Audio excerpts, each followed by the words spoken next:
ಇವತ್ತಿನ ರೆಸಿಪಿ ಉತ್ತರ ಕರ್ನಾಟಕದ ಫೇಮಸ್ ಹಾಗೆ ಸ್ಪೆಷಲ್ ರೆಸಿಪಿ ಅಂತಲೇ ಹೇಳ್ಬೋದು ಈ ಚುರುಮುರಿ ಸೂಸ್ಲ. ಇದಕ್ಕೆ ತೊಯ್ಸಿದ ಮಂಡಕ್ಕಿನೂ ಅಂತ ಹೇಳ್ತಾರೆ. ಉತ್ತರ ಕರ್ನಾಟಕದ ಪ್ರತಿ ಗಲ್ಲಿಯಲ್ಲೂ ಸಿಗುವಂತಹ ಸ್ಪೆಷಲ್ ಚುರುಮುರಿ ಸೂಸ್ಲನ ಮಾಡಿ ತೋರಿಸ್ತಾ ಇದ್ದೀನಿ.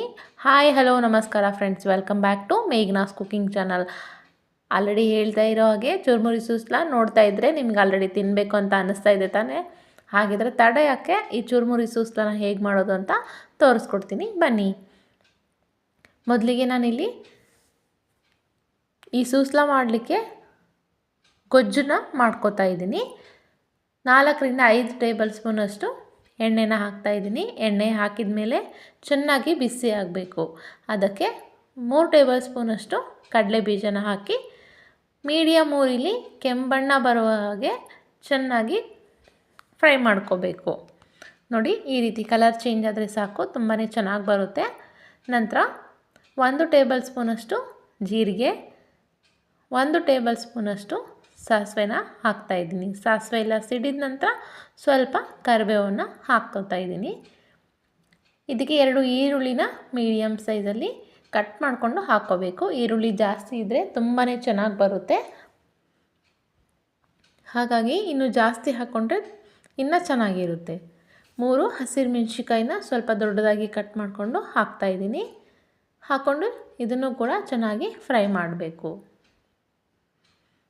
ಹೀಗೆ ಫ್ರೈ ಮಾಡಿದ ನಂತರ 1 ಟೊಮೆಟೊನ ಚಿಕ್ಕದಾಗಿ ಕಟ್ ಮಾಡಿಕೊಂಡು ಹಾಕ್ತಾಯಿದ್ದೀನಿ. ಇದಕ್ಕೆ ನಾನು ಹುಣಸೆ ಹುಳಿನೂ ಯೂಸ್ ಮಾಡ್ತಾಯಿದ್ದೀನಿ, ಜೊತೆಗೆ ಟೊಮೆಟೊ ಹಣ್ಣನ್ನು ಯೂಸ್ ಮಾಡ್ತಾಯಿದ್ದೀನಿ. 2 ಜೊತೆಗಿದ್ರೆ ತುಂಬಾ ಟೇಸ್ಟಿಯಾಗಿರುತ್ತೆ. ಹಾಗಾಗಿ ಟೊಮೆಟೊನ ಹಾಕ್ತಾಯಿದ್ದೀನಿ. ಇದನ್ನು 1 ರಿಂದ 2 ನಿಮಿಷ ಚೆನ್ನಾಗಿ ಫ್ರೈ ಮಾಡ್ಕೋಬೇಕು. ಎಣ್ಣೆಯಲ್ಲಿ ಚೆನ್ನಾಗಿ ಬಾಡಿಸ್ಕೊಂಡ ನಂತರ 1/2 ಟೇಬಲ್ ಸ್ಪೂನಷ್ಟು ಅರಿಶಿನ ಪುಡಿ ಹಾಕ್ತಾಯಿದ್ದೀನಿ. ಹಾಗೆ ನೋಡಿಲಿ ತೋರಿಸಿದ ಹಾಗೆ ಹುಣಸೆ ಹಣ್ಣನ್ನು 1 ಅರ್ಧ ಗಂಟೆ ಮುಂಚೆನೇ ನೆನೆ ಹಾಕಿದ್ದೆ. ಆ ಹುಣಸೆ ಹುಳಿನ ಇದಕ್ಕೆ ಹಾಕ್ತಾಯಿದ್ದೀನಿ. ಹಾಗೆ 1 ಪೀಸಷ್ಟು ಬೆಲ್ಲ ಹಾಕಲೇಬೇಕು, ಹಾಕ್ತಾಯಿದ್ದೀನಿ. ಹುಣಸೆ ಹುಳಿ ಹಾಗೆ ಬೆಲ್ಲ ಇದಕ್ಕೆ ಮೇನ್ ಇಂಗ್ರೀಡಿಯೆಂಟ್ಸು. ಹಾಗೆ ಇದಾದಮೇಲೆ ನಂತರ ಇನ್ನೊಂದು ಇಂಗ್ರೀಡಿಯೆಂಟ್ಸ್ ಯೂಸ್ ಮಾಡ್ತಾಯಿದ್ದೀನಿ. ಅದು ಹಾಕಿದರೆ ತುಂಬಾ ಚೆನ್ನಾಗಿ ಬರುತ್ತೆ, ಮಿಸ್ ಮಾಡಲೇಬೇಡಿ.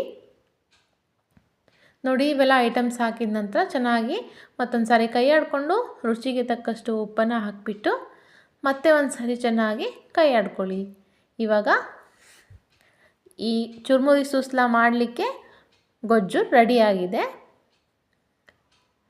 ನಂತರ ನಾನಿಲ್ಲಿ ಚುರುಮುರಿನ ತೊಗೋತಾ ಇದ್ದೀನಿ. ಇದು 3 ಜನಕ್ಕೆ ಆಗುವಷ್ಟು ಚುರುಮುರಿನ ತೊಗೊತಾ ಇದ್ದೀನಿ.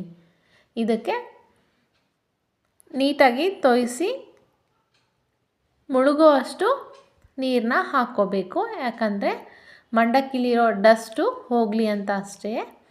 ಈ ರೀತಿ ನೀರಲ್ಲಿ ಮಂಡಕ್ಕಿನ ಡಿಪ್ ಮಾಡಬೇಕು.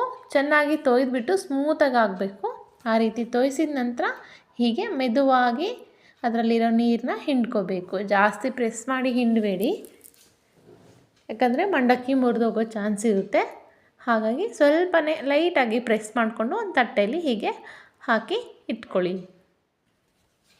ನಂತರ ನಾವಿಲ್ಲಿ ಗೊಜ್ಜು ಮಾಡಿದ್ವಲ್ಲ, ಅದರಲ್ಲಿ ಸ್ವಲ್ಪ ಗೊಜ್ಜನ್ನು ಎತ್ತಿಟ್ಬಿಟ್ಟು ನಂತರ ಇದಕ್ಕೆ ಹಾಲನ್ನು ಸೇರಿಸ್ತಾ ಇದ್ದೀನಿ. ಈ ಇಂಗ್ರೀಡಿಯೆಂಟ್ ಹಾಕಿದರೆ ತುಂಬಾ ಸೂಪರಾಗಿರುತ್ತೆ, ಟೇಸ್ಟ್ ಮಾತ್ರ ಅಲ್ಟಿಮೇಟ್ ಆಗಿರುತ್ತೆ. ಹಾಗಾಗಿ ಈ ಹಾಲನ್ನ ಆ್ಯಡ್ ಮಾಡಲೇಬೇಕು. ವಿಡಿಯೋನ ಅದಕ್ಕೆ ತಾನೇ ಕೊನೆಯ ತನಕ ನೋಡಿ ಅಂತ ಹೇಳಿದ್ದು.